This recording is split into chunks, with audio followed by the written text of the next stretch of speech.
இயேசு கிறிஸ்துவின் நாமத்துக்கு மகிமை உண்டாவதாக. வீட்டில் நடந்த சபை கூடுதலில் புதுசாக வந்திருந்த சகோதரி கேட்ட கேள்வி, சுவிசேஷம்னா என்ன, அது எப்படி சொல்லணும் அப்படின்னு கேட்டாங்க. இப்போ சுவிசேஷம் அப்படின்னா லூக்கா 2:10 படி நற்செய்தி, அதாவது எல்லா ஜனத்துக்கும் மிகுந்த சந்தோஷத்தை உண்டாக்குற நற்செய்தி.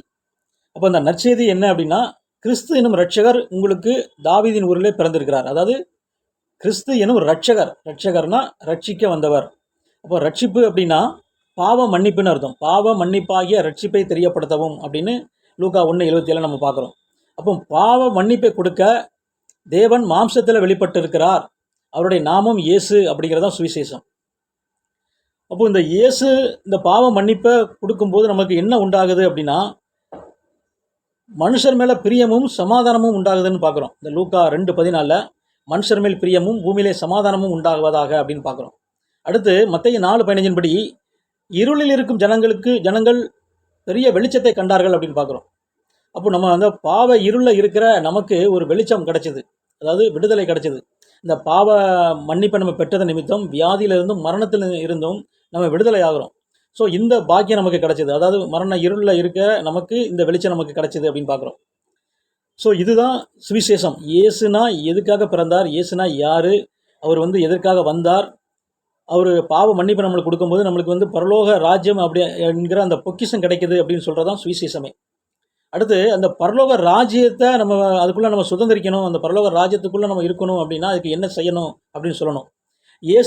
முதலாக இயேசு கிறிஸ்து பேசின முதல் வார்த்தை என்ன அப்படின்னா, மத்தேயு 4:17 சொல்கிறது, மனம் திரும்புங்கள், பரலோக ராஜ்யம் சமீபத்தில் இருக்கிறது அப்படிங்கிறாரு. அப்போ பரலோக ராஜ்யம் சமீபத்தில் இருக்கிறதுனா அவர் மாம்சத்தில் இருக்கும்போது இந்த வார்த்தை சொல்கிறார், பரலோக ராஜ்யம் சமீபத்தில் இருக்கிறது அப்படிங்கிறாரு. அப்போ இந்த பரலோக ராஜ்யம்னா என்ன அப்படின்னா, அவர் நமக்காக நம்முடைய பாவங்களுக்காக மரித்து அடக்கம் பண்ணப்பட்டு வேத வாக்கியங்கள்படி 3ஆம் நாள் உயிர் தெழுந்து அந்த ஆவியானவர், அதாவது ஆவியானவராக நமக்குள்ளே வர்றாருல, அதுதான் பரிசுத்த பரலோக ராஜ்யம். ஸோ அதை தான் அவர் சொல்கிறாரு, பரலோக ராஜ்யம் சமீபத்தில் இருக்கிறது அப்படிங்கிறாரு.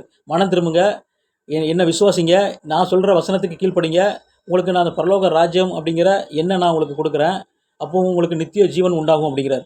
ஸோ நம்ம எதுக்காக ஒருத்தருக்கு நம்ம சுவிசேஷம் சொல்கிறோன்னா, அவங்க ரட்சிக்கப்படதான் நம்ம சுவிசேஷமே சொல்கிறோம். அப்போ ரட்சிக்கப்படணும்னா அதுக்கு ஒரே வழி என்னென்னா, நானே வழி அப்படின்ட்டார் இயேசப்பா, நானே வாசல், ஒருவன் என் வழியாய் உட்பிரவேசித்தால் ரட்சிக்கப்படுவான் அப்படின்னு யோவான் 10:9-10 சொல்லியிருக்கார். அப்போ இயேசு தான் வாசல்னா அவருடைய வார்த்தை, அந்த வசனத்தை நம்ம சொல்லணும். அதுதான் பரலோக, அதாவது அந்த ரட்சிக்கப்படுறதுக்கான ஒரே வழி. ஏன்னா அவன் ரட்சிக்கப்படணும்னா பாவ மன்னிப்பை பெற்றுக்கொண்டுட்டான், ஞானஸ்தானம் வாங்கிட்டான், அடுத்து முடிவு பரியந்தான் அந்த வார்த்தையில் அவன் நிலைச்சு நின்னாதான் அந்த ரட்சிப்பை பெற முடியும். ரட்சிப்பு அப்படிங்கிறது இனிமேல் வரக்கூடியது, அதாவது நம்ம வருகையில் நம்ம எடுத்துக்கொள்ளக்கூடியது தான் ரட்சிப்பை நிறைவேறுதல். ஸோ அது வரும் நம்மளோட முடிவு பரியந்தான் அவருடைய வசனத்தில் நிலைச்சிருக்கணும். அப்படின்னா அந்த இயேசு ராஜாவை நமக்குள்ளே பரிசுத்த ஆவியாக கொண்டு வந்து அவருடைய வசனத்தில் நம்ம நிலைச்சிருக்கும் போது தான் பிசாசை ஜெயிக்க முடியும். அதை நிமித்தம் நம்ம பாவம் செய்யாமல் முடிவு பரிந்தோம் பரிசுத்தமாக நம்ம வாழ முடியும். அப்போ இந்த பரலோக ராஜ்யம் அப்படிங்கிற அந்த இயேசுவை பரிசுத்த ஆவியானவரை நமக்குள்ளே கொண்டு வரதுக்கான வழியை நம்ம செய்யணும். இயேசு மத்தேயுல பார்க்குறோம், அவர் எல்லா பட்டணத்தையும் சுற்றி நடந்து ராஜ்யத்தின் சுவிசேஷத்தை பிரசங்கித்து ஜனங்களுக்கு உண்டாயிருந்த சகல வியாதிகளையும் நோய்களையும் நீக்கி சுஸ்தமாக்கினார்னு பார்க்குறோம். அப்போ இந்த ராஜ்யத்தின் சுவிசேஷத்தை பிரசங்கிக்கும் போது தான் விடுதலை உண்டாகும், அதாவது பாவ மன்னிப்பு உண்டாகி அதை நிமித்தம் விடுதலை கிடைக்கும், எல்லா நோயிலேருந்து சுகம் கிடைக்கும்.